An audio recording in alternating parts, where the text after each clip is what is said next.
자, 반갑습니다. 포스코홀딩스 주주님들 장 선생입니다. 자, 일단 포스코홀딩스가 지금 장중에 지금 시간이 1시 13분이거든요. 지금 장중에 거의 보합권을 유지하면서 잘 버텨주고 있는 모습을 보여주고 있습니다. 그런데 지금 포스코를 투자하시는 분들은 같이 보는 종목들이 몇 가지가 있죠. 그게 뭡니까? 철강주들이죠. 보시면은 현대제철이 지금 올랐다가 급락을 하고 있고요. 동국제강도 3% 정도 급락을 하고 있고, 세아제강마저 7% 급락을 하고 있습니다. 여기에 대해서는 조금 복합적인 이유들이 있어요. 그래서 그것들을 오늘 얘기를 좀 해드릴 거니까 여러분들 영상 시작 전에 이 좋아요 한 번씩만 눌러주시면 감사드리도록 하겠습니다. 아시겠죠?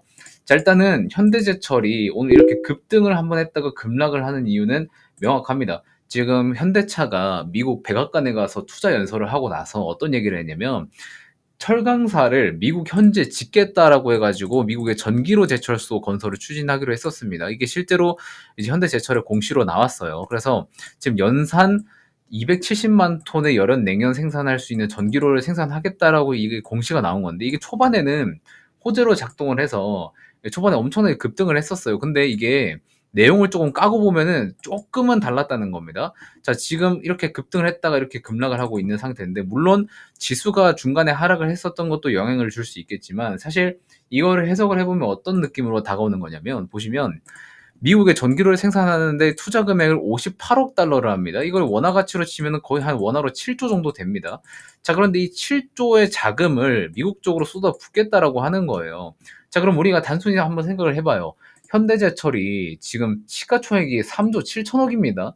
자, 그러면 현대제철의 몸뚱아리 2배나 되는 규모로 투자를 한다고 하는 거예요. 근데 우리 아시잖아요. 현대제철이 지금 중국 때문에 지금 영업이익이 잘 안 나와요. 매출은 나오더라도 영업이익이 잘 안 나와. 그러니까 단가를 좀 싸게 팔아서 영업이익 마진을 낮춘다는 거예요. 그래서 지금 뭐 내년이랑 내후년에는 반등이 올 거라고 뭐 전망은 하고 있긴 하지만, 사실 이러한 영업이익으로는 7조 규모의 투자 금액을 쏟아붓기에는 조금 무리라는 거예요. 그러면 어떻게 되겠어요? 물론 현대제철만 여기에 자금을 들어가는 게 아니라 현대차의 자금도 같이 들어가고 현대제철의 자금도 같이 들어가게 되는 거겠죠. 근데 현대제철은 연간 영업이익이 1,000억이 나올까 말까고, 현대차 같은 경우에는 14조 정도 나옵니다. 자, 그런데 현대차가 이 14조 규모의 절반이나 2분의 1이나 되는 영업이익 마진을 여기 한 방에 쏟아부을까를 생각을 해봐야 된다는 거죠. 그러면은 만약 여기 있는 자금을 다 쏟아붓지 않는다고 하면은 어떤 시나리오를 우리는 생각할 수 있습니까? 당연히 유상증자를 생각을 할 수 있는 겁니다. 요런 좀 우려감 때문에 현대제철이 이렇게 조금 많이 하락을 하고 있다라고 저는 개인적으로 생각을 하고 있어요. 그래서 이러한 것들 때문에 오늘 제철주들의 투심이 조금 많이 안 좋았었고, 세아제강 같은 경우에는 특수하게 LNG 쪽으로 지금 모멘텀이 붙어 있는 상황에 주지사가 지금 방한을 해서 얘기를 하고 있지만, 아직 어떤 특별한 이벤트들이 뭐 어떠한 수주 같은 것들이 나오지 않고 있는 거죠. 자, 그런데 중요하게 봐야 되는 것도 뭡니까? 알래스카 주지사가 한국 일정을 하루 늘렸어요. 원래는 월요일부터 화요일까지만 있다가 다른 나라로 넘어가는 일정이었는데 수요일까지 있겠다고 하는 겁니다. 근데 이 하루를 왜 연장했냐가 중요한 거겠죠. 왜 연장했어요? SK랑 포스코랑 한화랑 세아제강 이렇게 개별 면담을 추진하기 위해서 수요일 하루를 더 미루어 봤다는 거예요. 그러면은 자, 보세요. 그럼 내일 면담을 진행한다는 얘기잖아요. 그러면은 세아제강이 지금 이렇게 밀리고 있다는 것, 그 다음에 내일이 수요일인 것, 내일 면담을 하면은 개별 이슈가 나올 수 있다는 이러한 가능성들을 우리가 생각을 했을 때는, 이러한 눌림 구간은 뭐다? 제가 굳이 더 설명을 안 해도 여러분들 알 수 있겠죠. 포스코 홀딩스 또한 뭐다? 포스코 인터내셔널 또한 뭐다? 자, 여기서부터는 알아서 생각을 한번 해보시면 될 것 같습니다. 아시겠죠? 자, 그리고 지금 우리가 다른 제철주들은 이렇게 급락을 하고 있는데 포스코홀딩스만 유일하게 조금 보합권에서 버티고 있는 모습을 보여주고 있잖아요. 여기에는 이런 이슈도 좀 포함을 했다고 봅니다, 저는. 중국에서 이 코발트랑 리튬이랑 니켈 같은 것들 있죠. 광물 같은 것들을 대규모로 비축을 하겠다는 겁니다. 그러니까 물량을 풀지 않고 우리가 홀드 해두겠다는 겁니다.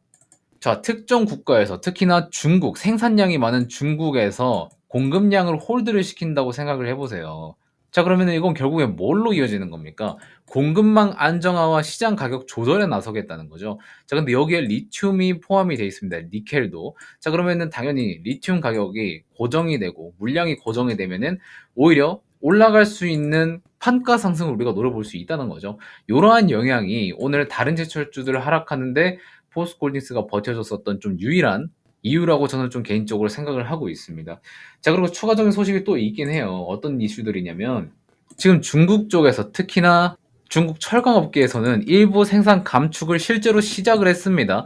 밑에 보시면은 신장 바이철강이라는 곳이 있어요. 여기서 일일 10% 조강 생산 감축에 실제로 들어갔습니다. 자, 그런데 우리가 여기서 중요하게 따져봐야 되는 건 뭐냐면 중국이 과거부터 뭐 부양책 하겠다, 철강 뭐 줄이겠다, 조절하겠다라고 이야기를 해도 얘네들이 말만 하고 실제로 줄이지는 않았단 말이에요. 근데 요번에는 실제로 10%씩 줄이고 있다는 겁니다. 여기서 일일이라고 나와 있는데 월간입니다. 월 생산량의 10%씩 계속해서 줄이고 있는 거예요.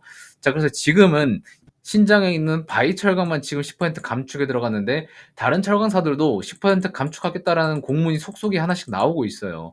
그럼 철강에 대한 판가가 어떻게 되겠습니까? 판가가 다시 올라갈 수밖에 없는 이러한 그림을 그려주겠죠. 자, 그래서 제철주들이 오늘 이렇게 하락을 하고 있지만서도 이런 하락은 제가 예전부터 말씀드리고 있지만 누누이 매수의 기회로 다가올 수 있겠다라고 말씀을 아직까지도 조금 들어보도록 하겠습니다. 아시겠죠? 자, 그래서 알래스카 LNG 주지사는 내일 수요일까지 있는데 수요일에는 어떤 게 있다 했죠? 포스코, 그 다음에 SK, GS, 한화, 세아제강 이런 데랑 개별 면담이 잡혀 있다고 분명히 말씀을 드렸습니다. 자, 그 다음에 철강 부분에서는 중국 기업들이 월 생산량의 10%씩 감축에 실제로 들어가고 있어요. 스타트를 신장에 있는 바이철강이 먼저 끊어줬었죠. 이 후속으로도 계속해서 나올 수 있습니다.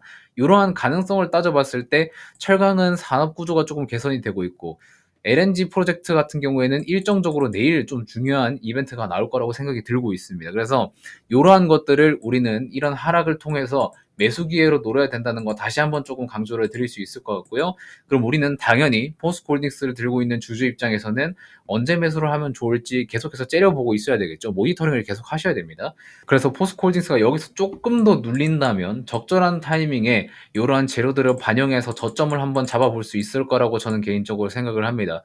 지금까지 그래왔었고 매수하지 말라는 곳에서 실제로 매수 안 해서 우리는 기회비용을 벌었었고 매수를 적절히 해야 되는 타이밍에서 우리는 매수를 해서 지금 수익을 노리고 있는 만큼 눌리는 구간에서 추가 매수를 한 다음에 장기적인 상승 추세를 우리는 바라봐야 되는 시점이다 라고 말씀을 드렸죠. 그리고 그 트리거는 뭐가 된다고 했습니까? 이 224일선을 의미 있는 거래 대금을 통해서 돌파하는 흐름이 나왔을 때 그때부터 우리는 장기 상승 추세라고 한번 되짚어 볼 수 있겠다라고 말씀을 드렸었습니다. 자, 그래서 얼마 남지 않은 시일 내에 포스코홀딩스가 조금만 더 눌리면은 추가로 마지막으로 한번 매수를 해볼 수 있는 타이밍이 분명히 나올 거라고 생각을 하고 있습니다. 과거 대비해서 이제는 포스코홀딩스의 상승 모멘텀 자체가 바뀌었기 때문에 이런 눌림 구간에서는 우리가 다른 시점으로 매수를 해야 되는 시점으로 분명히 다시 봐야 된다는 거는 제가 누누이 거의 한 3월 들어와서는 계속해서 말씀을 드리고 있죠. 자, 그래서 지금 눌렸을 때는 장 선생이 추가 매수할 수 있는 타이밍에 알림을 발송 드린다는 그런 이벤트를 진행을 한다고 말씀드렸었죠. 자, 그래서 요번에 영상을 새로 보시는 분들 아니면 지속적으로 봐오셨었는데 신청을 못 하셨던 분들은 지금 영상 고정 댓글 눌러보시면은 설문창이 이렇게 나옵니다. 밑에 보시면은 서비스를 선택해주세요 란에서 포스코홀딩스 매수 타점 받아보기가 있고 매도 타점 받아보기가 따로 있어요. 자, 이거는 어떤 차이냐면 여러분들이 포스코홀딩스 주가가 더 오를 것 같아. 그래서 나는 지금 추가 매수를 하던가 아니면 신규 진입을 희망하시는 분들 있죠. 그분들은 1번에 체크를 해주시면 됩니다. 자, 그런데 나는 포스코는 이미 진작에 밑에서 보유를 하고 있었어. 그래서 나는 적절한 타이밍에 매도, 수익 실현을 한번 해보고 싶다 하시는 분들은 2번을 클릭을 해주시면 돼요. 자, 그런데 나는 둘 다 필요하다면 둘 다 그냥 해주셔도 됩니다. 복수 선택하게 제가 클릭을 해놨어요. 자, 그래서 체크를 해주시고 나서 반드시 구독은 눌러주신 이후에 참석을 해주셔야 됩니다. 구독을 안 하는 사람, 그냥 뭐 지나가다가 그냥 한번 영상 들려본 사람, 그분들께 제가 굳이 이거를 제공해드릴 필요는 없겠죠. 제 힘만 빼는 거기 때문에. 그래서 반드시 저희 채널을 구독해주신 구독자분들께만 제공을 해드리는 서비스이기 때문에 신청하시기 위해서는 구독은 필수인 거 다시 한번 말씀을 드리겠고, 문자 받아보실 회신 받으실 연락처 하나만 이렇게 남겨주신 다음에 밑에 제출 눌러주시면 제가 과거에 보내드렸었던 것처럼 3월 6일에 이런 식으로 3월 6일 날짜 보이시죠? 이런 식으로 여러분들한테 저점에서 매수할 수 있게끔 만들어 드렸었던 이런 것처럼 제가 한 번 더, 한 번에서 한 두 번 정도 기회가 있을 것 같거든요. 요럴 때 제가 한번 야무지게 한번 잡아드려 보도록 하겠습니다. 아시겠죠? 저희 포스코홀딩스 채널 구독자분들께서 거의 한 비중이 한 3,500분은 포스코홀딩스 영상에서 구독을 눌러주신 포스코홀딩스 주주님들이세요. 그래서 이 수많은 구독자님들께 포스코홀딩스 제대로 반등이 오는 지금 시점에서 적절한 물타기를 할 수 있게끔 제가 한번 솔루션을 적절히 드려보도록 하겠습니다. 아시겠죠? 자, 그래서 필요하신 분들은 많이 신청해 주시면 될 것 같고, 전 다음 영상에서 또 만나 뵙도록 하겠습니다. 고맙습니다.